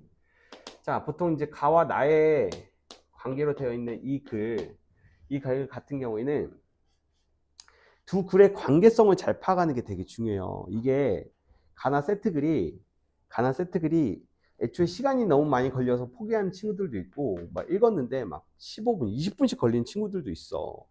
맞지? 그러니까 이거를 가하고 나라는 두 개의 글로 보잖아? 두 개의 글로 보면은 20분씩 걸리는 거야. 근데 이걸 하나의 글로 볼 수가 있어야 돼. 하나의 글. 선생님 무슨 말이에요? 선생님 선생님 눈이 어떻게 됐나요? 이게 어떻게 하나의 글, 두 개의 글이지 하나의 글입니까? 아니 당연히 두 개로 나눠져 있으니까 두 개의 글인데 하나의 글처럼 읽을 수 있어야 된다고. 자, 그렇다면 가나의 글의 이제 유형에 대해서 이제 얘기를 해주면 첫 번째, 자, 포함 관계가 있어. 포함 관계. 자, 포함 관계라고 한다면 이런 느낌인 거지. 가 글 안에 나가 포함되어 있는 거야. 그러니까 가에서 설명하고 있는 내용 중에 일부가 나에서 되게 더 디테일하게 이제 설명이 되는 거지. 맞지? 자, 그 다음에 대립관계. 자, 가에서 설명하고 있는 게 나에서 설명하고 있는 것과 서로 입장의 대립 구조를 취하고 있는 거. 맞지? 자, 세 번째. 사례. 발전. 사례 발전이라는 것은 자, 가에서 설명하고 있는 이론적인 현상이 이론이 나에서 발전이 되거나 아니면 나의 구체적인 사례로 언급이 되는 거야. 무슨 말인지 알겠어? 오케이? 자, 총 이 세 개라고 볼 수가 있거든. 자, 그 대립은 비교의 관계도 있어요. 비교. 대립과 비교도 있어요. 비교. 비교도 있습니다. 대립도 있지만 비교도 있어. 비교. 그러니까 대립이나 비교나 뭐 차이가 뭐냐면, 그러니까 대립은 서로 두 개의 얘가 무슨 뭐 찬성한다 쪽 입장이면은 얘는 반대한다 뭐 이런 입장이 이제 찬반의 대립이면 대립 구도겠지. 비교의 느낌은 뭐냐면 얘들아 그런 거야. 비교의 느낌은 같은 소재인데 가하고 나가 유사성이 있는데 같은 소재에 대해서 가는 동양에 관련된 내용이고 나는 서양에 관련된 내용이고 이런 식으로. 맞지? 뭐 공통점과 차이점이 있겠지. 맞아? 그래가지고 지금까지 6급형 수능에 나왔던 그 가나 세트 지문이 처음 나왔던 22년도부터 지금까지 보면은 보통 이 크게 세 가지 유형 중에 하나로 이제 그 설명된다고 볼 수가 있어. 자, 이랬을 때 각 유형의 글마다 이제 읽는 방법에 대해서 조금 얘기를 한번 해보자. 자, 이렇게 만약에 이제 포함 관계가 있다. 포함 관계다, 대립 관계다, 사례 발전 관계다. 자, 이런 것들은 우리가 보통은 어떻게 할 수가 있냐면 글을 읽기 전에는 솔직히 좀 알기가 좀 힘들기는 해. 글을 읽기 전에는 좀 알기는 힘들긴 한데 보통은 이제 보통의 학생들 같은 경우에는 저 같은 경우에는 대충 한번 스캔을 해보거든요. 대충 한번 쭉 속독 한번 해보고 한 10초 정도 속독하고 그 다음에 나도 한 속독을 해보고 그 다음에 이제 이렇게 파악을 하는데 그러니까 너희들은 그런 속독이 안 될 수도 있어. 왜냐면 모르는 단어들이 많기 때문에 속독이 잘 되려면 웬만한 단어를 다 알아야 돼요. 맞죠? 그래야지 막 걸리는 게 없어야 돼. 근데 막 중간에 뭐 예제 오레이 막 이딴 말이 나오면 이거 뭐야 하면서 이제 렉 걸린단 말이야. 그래서 보통은 이제 가 읽고 나서 나 읽는 과정에서 저거를 이제 파악할 수가 있겠지. 맞지? 나 읽는 과정에서 파악할 수가 있는데 근데 만약에 이제 가에서 언급했던 내용을 나에서 좀 구체화 시켜준다라고 한다면 그렇다면 나를 읽을 때 나를 가의 어떤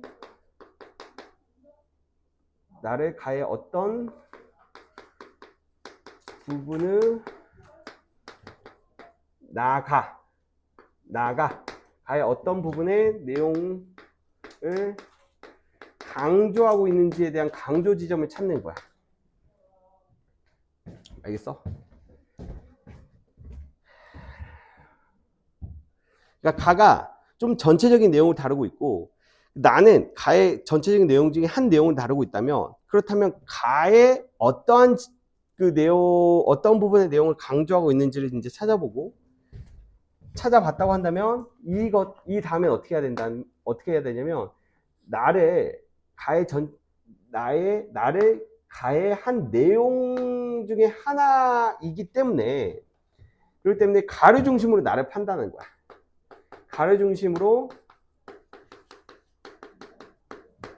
나 판단. 그러니까 이게 무슨 말이냐면 나가 가에 포함되어 있다고 한다면 가에서는 나를 포함한 전체적인 내용의 정보가 나와 있을 거란 말이야. 이 가가 어떤 일시적인 현상이라고 한다면 이제 가는 결국에는 이 일시적인 현상을 포함한 그 결론 정보, 이후의 정보도 담을 수 있을 것이고, 맞지? 더 많은 정보를 담고 있기 때문에 가라는 큰 관점에서 이제 나를 이제 바라볼 수 있도록 자, 그 내용을 좀 파악을 해줘야 돼. 무슨 말인지 알겠어? 자, 그 다음에 이제 대립관계. 자, 대립관계라고 한다면, 자, 말 그대로 대립과 비교 관계라고 한다면, 말했지만, 공통점과 차이점에 해당되는 정보를 읽어주면 되는 거고. 어디에서? 나를 읽을 때. 그러니까 가를 읽으면서 공통점과 차이점을 찾을 수 없고, 나를 읽는 과정에서, 이거 가에서 말했던 내용과 공통점인데, 이거 가에서 말했던 내용과 반대되는 내용인데, 이런 식으로. 그래서 공통점에 해당되는 내용과 차이점에 해당되는 내용을 이거를 기호화를 시켜주는 게 좀 중요해요. 기호화. 시각적으로. 뭐 공통점은 동그라미, 차이점은 세모 이런 식으로. 뭐 그렇게 여러분들만의 독해 전략을 사용하는 것도 좋습니다. 그리고 사례 발전에 관련된 글이라고 한다면 가의 이론이 나의 발전된 사례, 그러니까 가의 이론이 나에서 발전이 되거나 발전이 된다는 것은 뭐 어떤 느낌이냐면 얘들아 이제 단점이 없어지는 거야. 단점이 보완이 되는 거야. 맞아? 단점이 포함한 가에서는 뭐 이런 이론에 대해서 설명하고 있는데 이 이론은 뭐뭐 이러저러한 한계가 있었습니다. 살려주세요. 올해는 넘길 수 있을까요? 나 올해는 넘길 수 있을까? 자, 그러니까 가에서 자, 이론에 막 한계가 언급되어 있는데 나에서는 그 한계 무조건 한계가 언급되어 있다고 한다면 그 다음 문단의 글은 그 한계를 보완한 지점이 나올 거란 말이야. 그래서 발전된 이론에 대해서 나온다거나 아니면은 뭐 사례가 나온다거나 막 이럴 수가 있어. 그렇다고 한다면 이것을 이제 대응을 해줘야 돼. 대응. 중요한 거는. 이론에 해당되는 부분이 여기서 이렇게 발전이 됐네. 이 단점에 해당되는 것이 이렇게 보완이 됐네. 또는 이론의 이 부분이 실제 사례에선 여기야 대응되네. 여기야 대응되네. 이런 식으로. 대응 관계를 잘 찾아봐야 돼. 그러니까 계속 연결 지점을 찾아야 된다는 거지. 그러니까 결론적으로는 마찬가지로 그러니까 결론적으로는 여러분 그러니까 나글을 읽을 때가 되게 중요하다는 거예요. 그러니까 나글을 읽을 때 이 나글을 읽을 때는 집중력이 2배가 돼야 돼. 그래서 나글의 내용을 파악함과 동시에 조금 시간이 오래 걸리더라도 이 가 글과의 내용들을 연결을 시켜주는 방식으로 가야 돼. 그러니까 일종의 이런 느낌인 거야. 가가 몇 문단이야? 가가 보면은 한 문단, 두 문단, 세 문단 맞니? 네 문단이구나. 미안해. 내가 숫자를 잘 못 세. 네 문단이잖아. 그러면 이게 5문단으로 이어진다 라는 느낌으로 가는 거야. 무슨 말인지 알겠어? 맞아? 그리고 좀 이질적이긴 하지만 이게 5문단부터 시작된다 이런 느낌으로 읽을 수 있는 호흡이 있어야지만 이제 세트 지문을 잘 풀 수가 있어요. 알겠어요? 그러니까 애초에 이거를 두 개를 이제 서로 다른 글이라고 판단을 하고 이제 접근을 하고 그러는 순간부터 이제 시간 오래 걸리고 2번씩 있고 3번씩 있고 이런 문제가 모든 것들이 다 거기서 이제 시작이 되는 겁니다. 알겠죠? 그래서 나글을 읽을 때는 윗글과의 연결성, 통일성 이런 것들을 잘 고민을 해줘야 된다는 거예요. 알겠죠? 선생님, 이 하리보 지금 갖다 넣어놓고 안 줄 거면서 뭐 그림의 떡, 뭐 하중지병, 뭐 우리들 놀리는 거 쉬는 시간에 줄게. 쉬는 시간. 알겠어. 자, 항상 제가 이제 수업 때 간식 갖고 올 거니까 하리보 이제 새로운 맛 샀거든. 기존에 저한테 하리보 많이 얻어 먹으셨죠. 근데 여기에 그 사우어한 맛도 있어. 좀 비싼 하리보야. 좀 비싼 하리보야. 비싸봤자 얼마 차이 안 나더라고.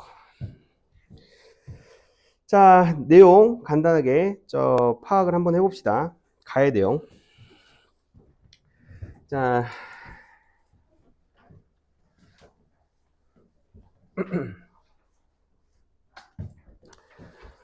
자, 조선의 향촌에서는 일찍부터 풍관 계층이 지배층으로 위상을 유지하고 있었다. 이들은 고려시대에는 지방의 세습직 말단 관리인 향리 계층이었지만 여러 경로를 통해서 국가로부터 풍계를 부여받으며 향리와 차별화돼 가고 있었다. 풍관 계층은 자, 뭐예요? 키워드가 풍관 계층 키워드겠죠. 맞아요? 그러니까 얘네들이 키워드야. 밑줄은 기본적으로 키워드에 관련된 정보들로 이제 점철이 되어 있어야 되겠지. 맞지? 자, 키워드 찾았어.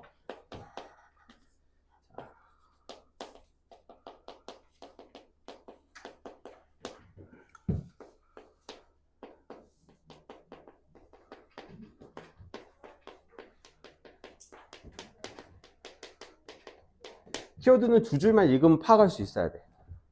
두 줄만 읽고, 이거 뭐에 대해서 쓰려고 한 글이지? 파악이 될 수 있어야 돼. 이거 누가 봐도 지금 풍광계층에 대해서 얘기를 하고 있는 거죠. 봤어? 자, 풍광계층은 조선 초부터 자치기구인 유양소를 조직해 향촌에서 자신만의 위상을 유지하려고 하였다. 자, 유양소를 조직했대. 맞지? 자신만의 위상을 유지하려고 하였다. 유양소를 조직해서 자신만의 위상. 오케이? 그러니까 시골에서 뭐 골목대장 하고 싶었다라는 거야. 유양소는 무슨 뭐 그냥 사무소 같은 거겠지. 맞아? 자, 유양소는 이제 그거예요. 그 향약과 예약을 주관했던 그런 조직입니다. 하지만 유양소는 수령을 파견하여 향촌을 직접 지배하려고 한 왕조의 중앙집권 정책과 충돌하는 경우가 많아 이민에 없어졌어. 맞아? 부서졌다는 거야. 무엇과 충돌이 됐대? 왕조와. 왕조는 뭐야? 왕조. 중앙 권력이죠. 중앙 권력. 맞아? 즉 중앙 권력은 그러니까 이 풍광 계층은 중앙 권력과는 유리된 떨어진 지방에서 약간 좀 힘께나 쓰는 사람들이 모여 있는 지방 권력 체계야. 지방 권력. 맞아? 근데 이 지방 권력이 성장하는 것을 중앙 권력은 탐탁지 않게 했겠지. 그렇기 때문에 이 새끼들 뭐야, 뭐 이상한 걸 만들어놨어 하면서 없애버렸단 말이야. 그러다가 15세기 말엽에 풍광계층에서 성장한 정치 세력인 살인파가 풍광계층 살인파 동우이영 같은 정보 조정에 자리 잡으면서 유향소 복설 주장이 제기되었다. 복설이 무슨 뜻이겠어? 복설. 다시 나타나다? 뭐 재건이겠지. 아니 얘네들이 지금 없어졌잖아. 자기네 그 동아리방이 없어졌잖아. 맞지? 동아리방이 없어졌으니까 다시 만들려고 한 거 아니야. 그러니까 어쩔 수 없어. 이게 우리가 사후적이면 다시 재건하다라는 뜻이거든. 근데 이게 사후적이면 우리가 사전을 찾아보거나 정리를 할 수 있겠지. 근데 실전독해 입장에서는 어때? 문맥을 통해서 때려박아야지. 자, 지금 첫 번째 문단에서 우리가 해야 될 게 있어. 지금 뭐 했냐면 키워드를 찾았어. 누가 봐도 이제 풍광계층이야. 두 번째는 뭐 찾아야 되냐면 글의 전개 방식 찾아야 되거든.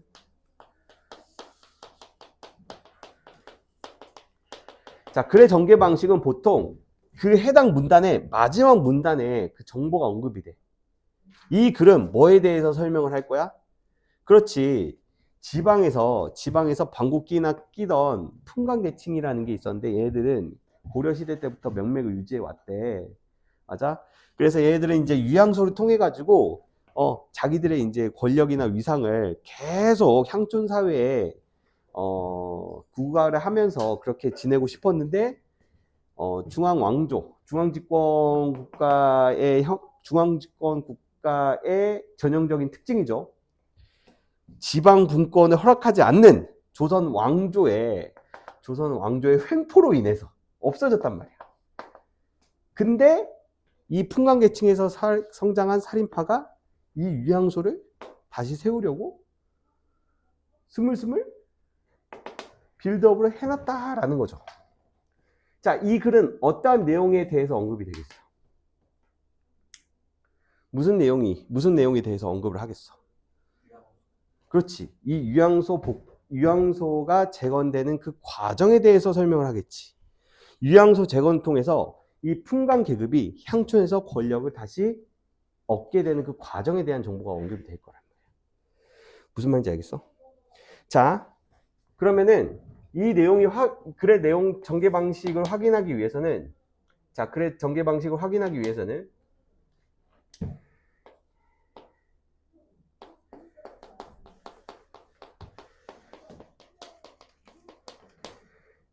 두 번째 문단에서 마지막 문단에 각 문단의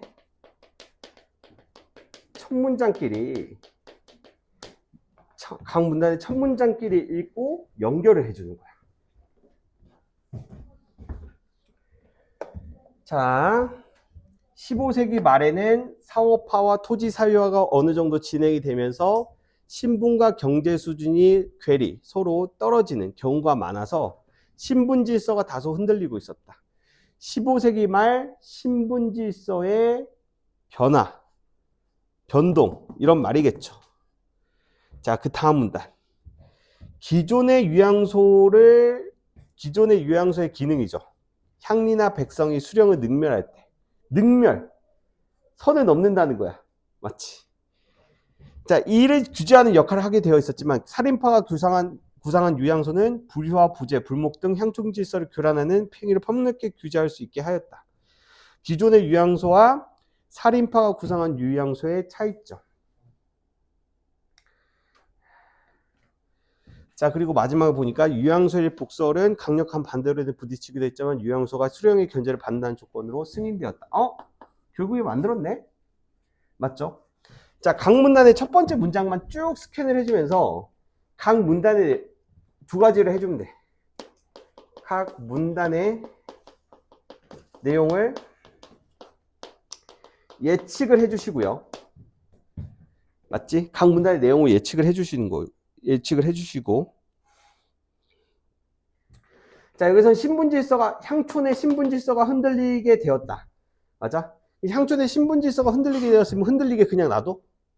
아니겠지. 그것을 보완하기 위한 여러 정책에 대해서 나오겠지. 근데 그 다음 문단에 기존의 유양소에서 유양소 어쩌고저쩌고가 나왔어. 지금 향촌의 신분 질서가 무너지니까 없애버렸던 유양소를 다시 만들어가지고 이런 신분 질서를 다시 잡으려고 했구나. 그래서 기존의 유양소하고 지금 새로운 유양소와의 이제 차이점에 대한 정보가 나왔구나. 그 다음 문단을 보니까 그렇게 해서 만들어진 유양소는 결국 어때? 조건부로 승인이 되었구나. 아예 지방자치제처럼 독립된 성격의 유양소가 아니라 수령의 견제를 받는다는 조건. 수령은 무조건 뭐야? 중앙 권력에서 파견직이죠. 맞죠? 그렇다면 중앙 집권의 왕권의 견제를 받는다는 조건으로 승인되었기 때문에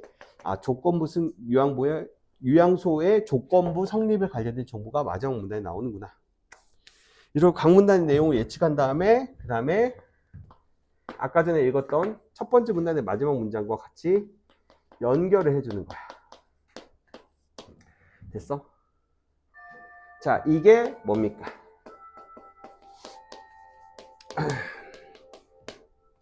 자, 이게 거시독해요. 거시독해. 알겠죠? 자, 이렇게 거시독해를 한 뒤에 이제 미시독해를 하는 것들. 자, 이런 것들이 이제 독해의 기본 방법론이죠. 자, 10분 쉬었다가 이어서 할게요. 자, 하리보 가져다 드세요.